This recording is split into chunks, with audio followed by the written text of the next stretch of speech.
தாய்மார்கள்லாம் கருணையே வடிவமானவர்கள். அப்பா அடிச்சு போட்டாருன்னா அம்மா தான் பிள்ளையை அரவணைப்பா. தாய் 10 மாதம் சுமந்து பெற்றவல்ல, முந்தி தவங்கிடந்து 300 நாள் சுமந்து அந்தி பகலா சிவனை அர்ச்சித்து தொந்தி சரிய சுமந்து பெற்ற தாயார் தனக்கே எரிய தள்ளல் மூட்டுவேன்னார் பட்டினத்தார். தாயார் என்னை அப்படி வளர்த்தாலே 300 நாள் சுமந்து அந்த தாய்க்கா தீ வைப்பேன். அந்த உடம்பு என்ன ஆகிறது, என்னை ஈ கடிக்காம எறும்பு கடிக்காம மார்பிலையும் தொட்டிலையும் வட்டிலையும் போட்டு வளர்த்தாலே பால் ஊட்டி சீராட்டி அந்த தாய்க்கா விறகுலிட்டு தீ மூட்டுவேன்னு பாடினார். பாடிட்டு என்ன பண்ணாரு, பச்சை வாழை மரத்தை அடுக்கி அந்த வாழை மரத்து மேல தாயை கிடத்தி தீ வைக்கல. ஒரு பாட்டு பாடினார். முன்னை இட்டதி முப்புறத்திலே, பின்னை இட்டதி தென்னிலங்கையிலே, அன்னை இட்டதி அடி வயிற்றிலே, யானும் இட்டதி மூழ்க மூழ்கவேன்னு பாடினாரு.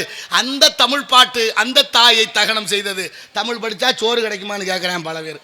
தமிழை வச்சு சோறு தின்னுக்கிட்டு எவ்வளோ பெரிய அயோக்கியத்தனம். இந்த பட்டினத்தாட் பாட்டு நமக்கு எவ்வளோ பெரிய கற்பிதத்தை கொடுக்குது.